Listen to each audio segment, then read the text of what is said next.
নমস্কার বন্ধুরা, আমি সোমা গোপালের হেসেলে আপনাদের সবাইকে স্বাগত।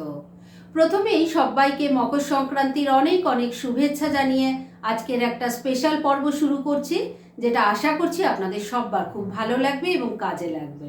তাই চলুন সময় নষ্ট না করে রান্নাটা করে ফেলি। আজকে দুর্দান্ত স্বাদের আর একদম ভিন্ন রকমের একটা খিচুড়ি রেসিপি আপনাদের সাথে শেয়ার করছি। তার জন্য আমি এখানে কি নিয়েছি সেটা আগে বলে দিই। খিচুড়ি তৈরির জন্য গোবিন্দভোগ চাল তো লাগবে, এখানে 1 বাটি পরিমাণ গোবিন্দভোগ চাল আছে। তার সাথে ডাল যে লাগবে সেরকম দুটো ডাল নিয়েছি আমি। 1 বাটি আছে মুগ ডাল, 1 বাটি আছে অড়হর ডাল। এবার তাহলে চলুন রান্নাটা শুরু করি। এবার খিচুড়িটা তৈরি করব, সেজন্য একটা কড়াই বসিয়ে গরম করে নিয়েছি। এর মধ্যে প্রথমেই দিয়ে দিলাম মুগ ডাল। ফ্লেমটাকে একদম কমে রেখে ডালটা ড্রাই রোস্ট করে নিচ্ছি। আর বন্ধুরা, গোবিন্দভোগ চাল যেটা আমি দেখিয়েছিলাম সেটা কিন্তু আমি একবার ভালো করে জল দিয়ে ধুয়ে নিয়ে জল ছেঁকে রেখে দিয়েছি। 2-3 মিনিট সময় নিয়ে মুগ ডালটাকে লো ফ্লেমে ড্রাই রোস্ট করে নিয়েছি। এবার অড়হর ডালটাও এর মধ্যে দিয়ে দিলাম। এটাকে এবার মুগ ডালের সাথে মিশিয়ে নিয়ে মিনিট খানেক সময় নিয়ে একটু ড্রাই রোস্ট করে নিচ্ছি। মিনিট খানেক সময় নিয়ে অড়হর ডালটাকেও মুগ ডালের সাথে মিশিয়ে নিয়ে ড্রাই রোস্ট করে নিয়েছি। এবার গ্যাসটা বন্ধ করে দিলাম আর এই ডালগুলো নামিয়ে ভালো করে জলে ধুয়ে একটু জলে ভিজিয়ে রাখছি আর তারপর নেক্সট স্টেপের দিকে এগোচ্ছি। ডালগুলো তো ড্রাই রোস্ট করে জলে ভিজিয়ে রেখেছি। এবার খিচুড়িটা তৈরি করব, সেজন্য ডেচকির মধ্যে বেশ খানিকটা জল নিয়ে গরম হতে বসিয়ে দিয়েছি। খিচুড়ি তৈরির জন্য যে জল লাগবে সেটা কিন্তু একবারেই দিয়ে দেবেন। এবার এর মধ্যে পরিমাণ মতো নুন দিয়ে দিচ্ছি অল্প হলুদের গুঁড়ো। এবার জলটা ফুটে ওঠা অবধি অপেক্ষা করতে হবে আর তার জন্য লিডটা লাগিয়ে দিলাম। খিচুড়ির জন্য জলটা যতক্ষণে ফুটছে ততক্ষণে এই খিচুড়ির সাথে সাইড ডিশ হিসাবে আমি এখানে একটা স্পেশাল মশলা বেগুনের রেসিপিও আপনাদের সাথে শেয়ার করছি। আর তার জন্য এখানে একটা বড় বেগুনকে রিং রিং করে কেটে নিয়েছি। এর মধ্যে এবার দিয়ে দিলাম অল্প হলুদের গুঁড়ো, দিয়ে দিচ্ছি অল্প একটু লঙ্কার গুঁড়ো। এখানে কিন্তু আর আমি কিছুই দেব না। এবার এই হলুদের গুঁড়ো লঙ্কার গুঁড়ো দিয়েই বেগুনের টুকরোগুলোকে ভালো করে মাখিয়ে নিচ্ছি। আর এবার এটাকে ম্যারিনেট করে কিছুক্ষণের জন্য রেখে দেব। আর তারপর এই বেগুন ভাজার স্পেশাল একটা মশলা তৈরি করব। খিচুড়ির জন্য জলটা ঢাকা দিয়ে ভালো করে ফুটিয়ে নিয়েছি। এবার এর মধ্যে ড্রাই রোস্ট করা ডালগুলো দিয়ে দিচ্ছি। ভালো করে একটু জলের সাথে মিশিয়ে নিচ্ছি। এবার ফ্লেমটাকে মিডিয়ামে রেখে লিড চাপা দিয়ে ডালগুলোকে 80% মতো কুক করে নিচ্ছি। আর যতক্ষণে এই ডালটা সেদ্ধ হচ্ছে ততক্ষণে অন্য ওভেনে চলুন এই খিচুড়ির অন্যান্য আনুষঙ্গিক কাজগুলো সেরে ফেলি। যতক্ষণে খিচুড়ির ডালটা সেদ্ধ হচ্ছে ততক্ষণে এই রান্নার আরেকটা ইম্পর্টেন্ট কাজ সেরে নিচ্ছি। সেজন্য কড়াইয়ের মধ্যে অল্প সর্ষের তেল দিয়ে গরম করে নিয়েছি। এর মধ্যে এবার দিয়ে দিলাম অল্প গোটা জিরে, দিয়ে দিচ্ছি 2টো তেজপাতা আর 2টো শুকনো লঙ্কা। এর সাথেই যাচ্ছে গোটা গরম মশলা, যার মধ্যে আছে 2-3টে এলাচ, 2-3টে লবঙ্গ আর একটা দারচিনি। ফোড়নটাকে একটু ভাজা ভাজা করে নিচ্ছি। ফোড়নটা ভাজা ভাজা হয়ে গেছে। এবার এর মধ্যে দিয়ে দিচ্ছি 2টো মিডিয়াম সাইজের টমেটোকে টুকরো করে নিয়েছি, সেটা দিয়ে দিলাম অল্প নুন। এই নুনটা দিলে পরে টমেটোটা তাড়াতাড়ি সফট হয়ে যাবে। দিয়ে দিচ্ছি অল্প হলুদের গুঁড়ো, 1 টিস্পুন দিয়ে দিলাম জিরের গুঁড়ো, 1 টিস্পুন যাচ্ছে ধনের গুঁড়ো, অল্প একটু কাশ্মীরি মির্চ পাউডার দিয়ে দিলাম, অল্প গরম মশলার গুঁড়োও দিয়ে দিলাম, একটু চিনি দিয়ে দিলাম। খিচুড়িটা একটু মিষ্টি মিষ্টি হলে খেতে ভালো লাগবে।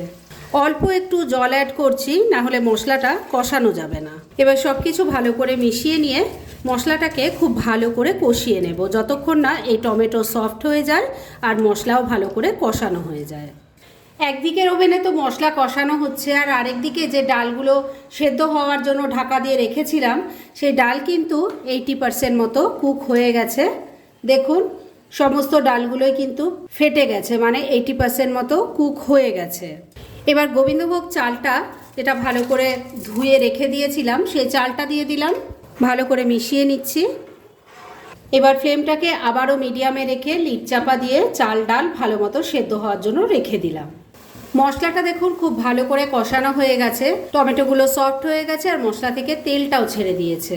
এবার এর মধ্যে দিয়ে দিচ্ছি আদা কাঁচা লঙ্কা বাটা, এর সাথেই যাচ্ছে একটু কাজু কিশমিশ।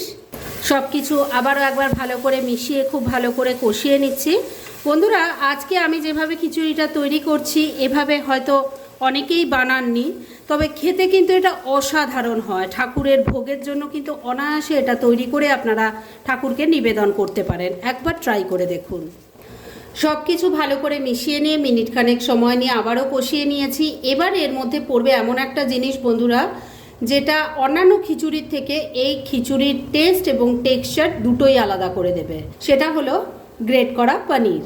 আমি এখানে 200 গ্রাম পনির নিয়েছি, সেটাকে গ্রেট করে দিয়ে দিলাম। ভালো করে মিশিয়ে নিচ্ছি। গ্রেট করা পনিরটাকেও মশলার সাথে ভালো করে মিশিয়ে নিয়ে কষিয়ে নিয়েছি। এবার শেষ পর্যায়ে এর মধ্যে দিয়ে দিলাম একটুখানি ঘি। ভালো করে মিশিয়ে নিচ্ছি। ঘিটা ভালো করে মিশিয়ে নিয়েছি খিচুড়িতে দেওয়ার জন্য। এটা একদম এবার রেডি। গ্যাসটা বন্ধ করে দিলাম। খিচুড়িতে দেওয়ার জন্য পনিরটা তো রেডি করে নিয়েছি, আর এদিকে ঢাকা দিয়ে যে রান্না করছিলাম মিনিট 4 হয়ে গেছে। এবার ঢাকা সরিয়ে দিচ্ছি। এবার এর মধ্যে তৈরি করে রাখা পনিরটা দিয়ে দিলাম।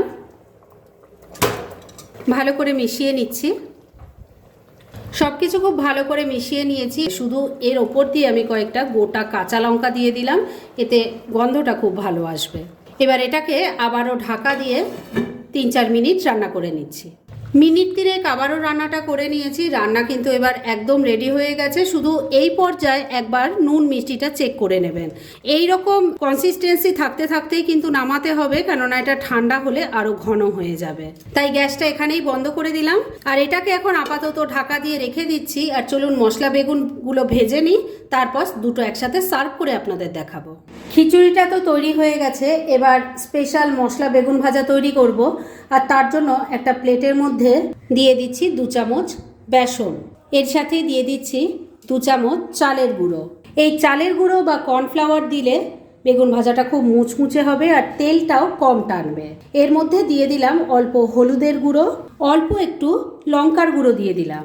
এর সাথেই দিয়ে দিলাম 1/2 চামচ চাট মশলা। চাট মশলা না থাকলে আমচুর পাউডার দিতে পারেন। এটা দিলে পরে চটপটা একটা স্বাদ আসবে।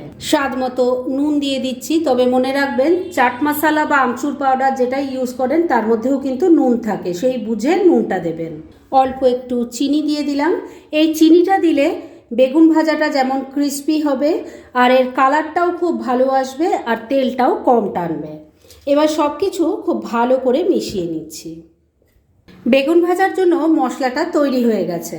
এবার ম্যারিনেট করা বেগুনগুলো একটা একটা করে নিয়ে এর মধ্যে খুব ভালো করে কোট করে নেব। দেখুন একটা বেগুন খুব ভালো করে কোট করে নিয়েছি। এইভাবে আমি সমস্ত বেগুনের টুকরোগুলোকে কোট করে নিয়ে তারপর নেক্সট স্টেপের দিকে এগোচ্ছি। সমস্ত বেগুনগুলো দেখুন মশলা দিয়ে কোট করে নিয়েছি। আর এগুলো ভাজার জন্য এগুলো শ্যালো ফ্রাই হবে, সেজন্য প্যানের মধ্যে অল্প তেল দিয়ে গরম করে নিয়েছি। এবার বেগুনগুলো এই গরম তেলে বসিয়ে দিচ্ছি। প্রথম ব্যাচে 4টে বেগুনের টুকরো ভাজার জন্য বসিয়ে দিয়েছি। এগুলোকে এবার মিডিয়াম ফ্লেমে রেখে উল্টে পাল্টে লাল লাল করে ভেজে নিচ্ছি।